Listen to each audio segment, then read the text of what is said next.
Hey guys, Wet Movie 1 back here again for another weekly watched video for you guys today, talking about all the different movies and TV shows I watched on lockdown week 3. If you guys haven't seen the first 2 editions I've done of this, I'll have links for those in the description box of this video. But if you guys support my channel in any way, please hit that thumbs up button. Let's see if we can get this video up to 400 thumbs up. If we can get 400 of you guys to hit that like button, and also drop a comment letting me know what you guys watched recently. But when it comes to all the different things I've looked at this week, I didn't watch as many movies and stuff as I did previous weeks, because I got addicted to watching a TV show. A show I got addicted to watching a long time ago, but then I found out about it on this app called TLC Go, and I started watching a whole lot of it. But I'm gonna try to talk about the stuff in semi-order here, but I'll get to that TV show in just a moment or two. But the first thing I watched this week was Halloween H2O. This is kind of continuing my little Halloween marathon that I'm kind of having right now. I've watched, of course, I watched Halloween 2, 4, 5, and 6 recently. But this one right here I watched by myself. I was gonna watch it with my nephew Ethan, but things happened and everything like that, and he had to go to bed and all that kind of jazz. And his parents don't mind that he watches the Halloween franchise. His dad, is the biggest Halloween fan out there. And he if you guys even remember Halloween, there was a Halloween 40 Years of Terror convention, and me, Alex, his father, and Ethan, we all went there and stuff. But yeah, this one right here, of course, takes place 20 years after the original Halloween film. And I thought it was really cool when I remember seeing this one in theaters and being advertised and everything. Like, I'm like, oh shit, Jamie Lee Curtis is back playing Laurie Strode again. Because it's the first time you've seen her play that character, since Halloween 2. And like, this is, back in like the early or mid 90s and late 90s, whatever it was. What was it again? Yeah, 1998. Yeah, late 90s. When I saw the trailers for it, I'm like, this is gonna be kind of cool, because it has like some of the kids in those late 90s horror movies. Like, we got like Josh Hartnett up in there. We get Michelle Williams in there. We even get Janet Leigh, Jamie Lee Curtis's mom in here, which I thought was cool. But like I said, you get some of the kids from the faculty in here. You also get LL Cool J, who's also the one that signed my Blu-ray here. He also signed my my Halloween box set as well. But this was the first time in a while that I went to go back to revisit this one. Sorry, I'm like stumbling over my fucking words today.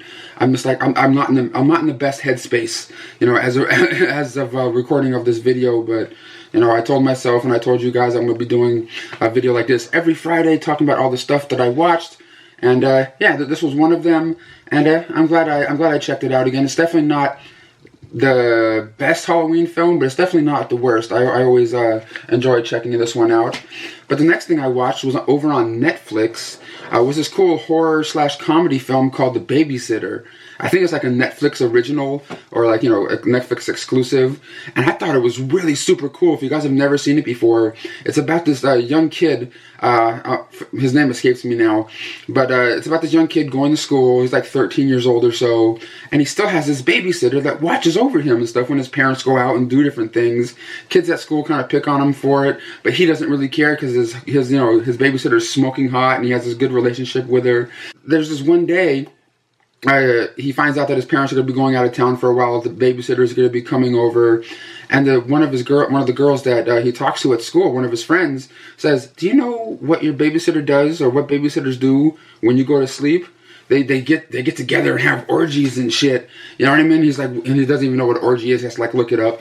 And it was really kind of fun. It's really kind of funny and crazy at the same time, because as he goes to bed, he falls asleep, but he doesn't really fall asleep. And he hears the doorbell ring, and the babysitter's friends come in, and they all sit around each other and play like, spin the bottle and like different little games and stuff. And he goes down and like peeks in the darkness through like, the bars, of the stairs, and he sees that somebody gets killed.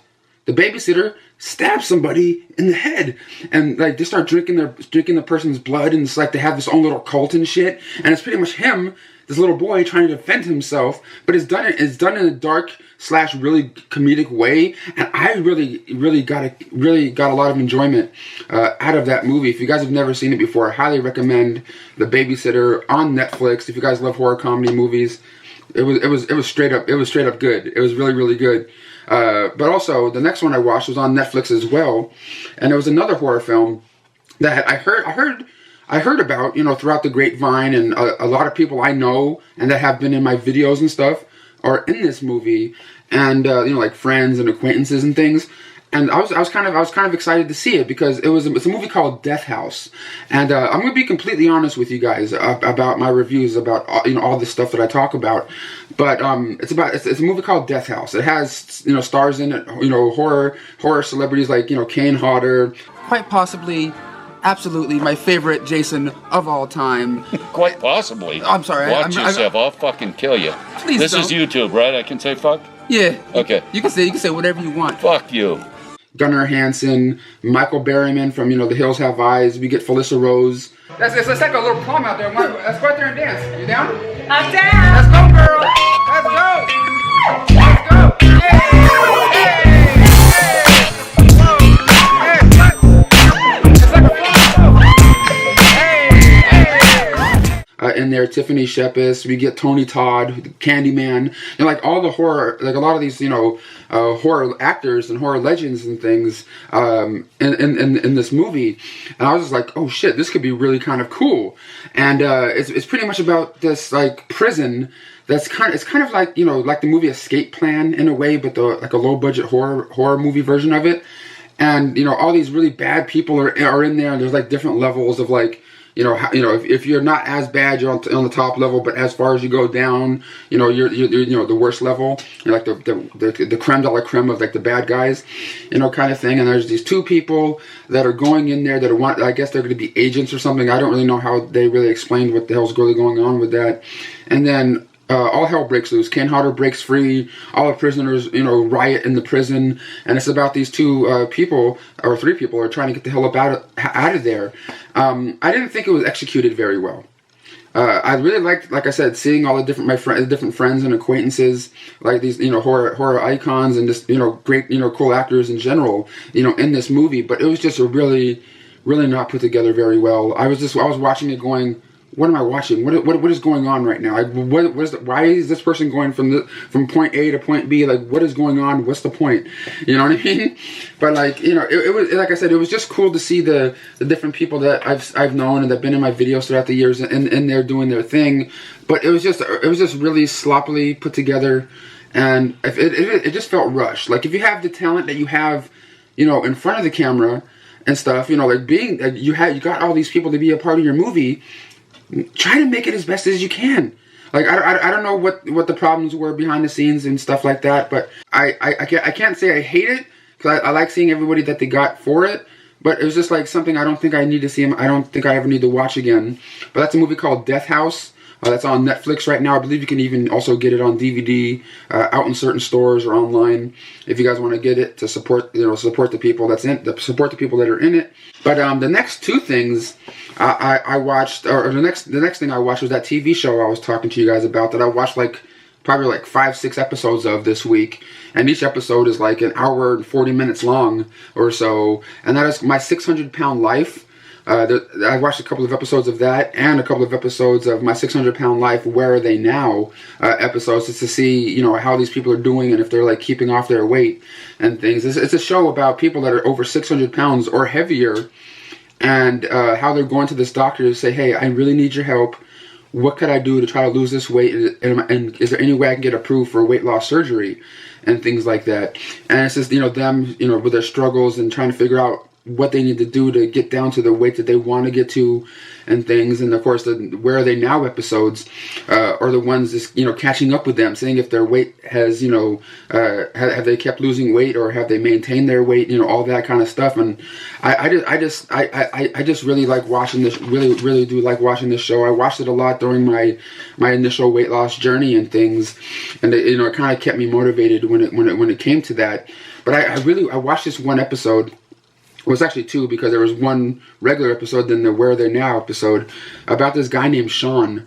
And, you know, not Sean that, you know, who you're probably thinking of when I say the name, but there's this guy named Sean who when the doctor first saw him, like, weighed in over 900 pounds, close to 1,000 pounds, and he was really trying to lose some weight and things.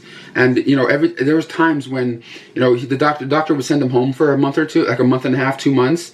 Then he said, okay, the doctor would tell him, you're gonna need to try to lose 40 pounds on your own in the next 2 months, and I would like to see you come back here.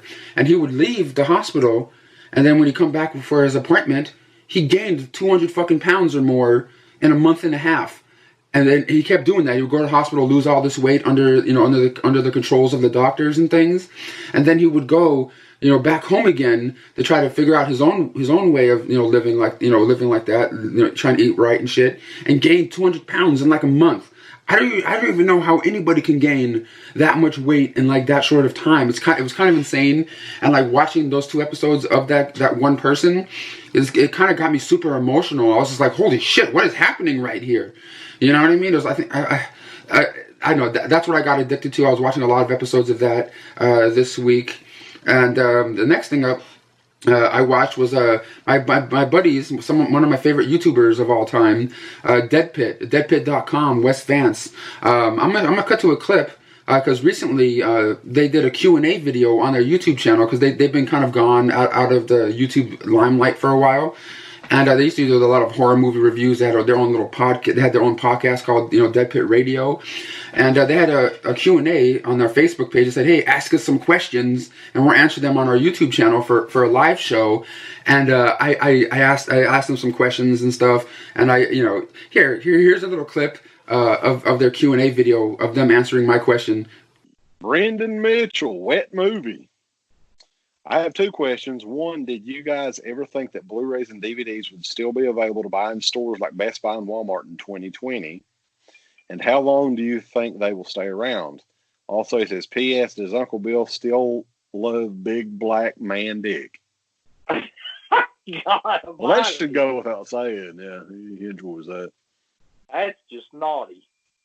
Yeah, that kind of come out of nowhere. Yeah, he does. Yeah, you just read that off like a fucking grocery list or something. Oh. You see, if you guys don't know who Dead Pit is, I'll have a link for their YouTube channel in the description box of this video. Please subscribe to them. Drop a comment on their newest video saying Wet Movie 1 sent me and everything like that. I've always been a big fan of those guys, and watching their channel, they're one of those YouTube channels that when I watch, I feel comfortable. Like, I feel, they're one of my favorite channels I like to watch. Like, whenever I see them upload something new, I'm like, oh fuck yeah, I get all excited and happy and shit. It's kind of weird, but I really like those guys, and that's something I watched. And their Q&A was like almost an hour and a half long, or hour long, or something like that. But then the other thing I watched also is because being stuck in quarantine, being stuck at home a lot more, I want to laugh, so I watched a comedy special on Netflix called Chris D'Elia No Pain. And Chris D'Elia is of course a stand-up comedian. I don't know how many stand-up specials he's had or anything like that, but I thought he was I think he's a pretty solid comedian, and I got a handful of laughs out of that special right there. That's all I can really say, about that. But I thought it was really super funny. And next up I watched was a Blu-ray. I got sent from Paramount, and that is Like a Boss. Right here, starring Tiffany Haddish, Rose Byrne, and Selma Hayek. I actually saw this one in the movie theater, and I thought it was pretty funny. You know what I mean? Nothing to write home about or anything like that. But if you guys want to take your mind off the situation and the world that's going on right now, this one might just do that for you, at least for 80 minutes to an hour and a half, kind of thing. It's about these 2 women played by Tiffany Haddish and Rose Byrne, who have their own beauty salon that are just trying to make a life for themselves, until this one lady played by Selma Hayek walks in one day and says, hey, you created this really cool beauty product. I would love to get it from you. And all hell breaks loose, and she sort of steals their idea, and all sorts of things. And this is them trying to get their business back on track, but it's done in a really funny way. But on this Blu-ray right here, you get a little behind the scenes making of and some deleted scenes and things like that.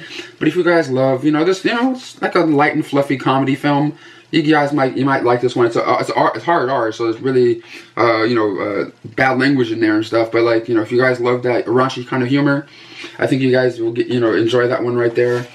And the next one up I watched, and the last one I watched this week. Like I said, I didn't really watch a whole lot of movies. I was mostly like the 600 pound life stuff and YouTube things, but other YouTube stuff like people that upload that I like to watch, like Cinema Sickness and things.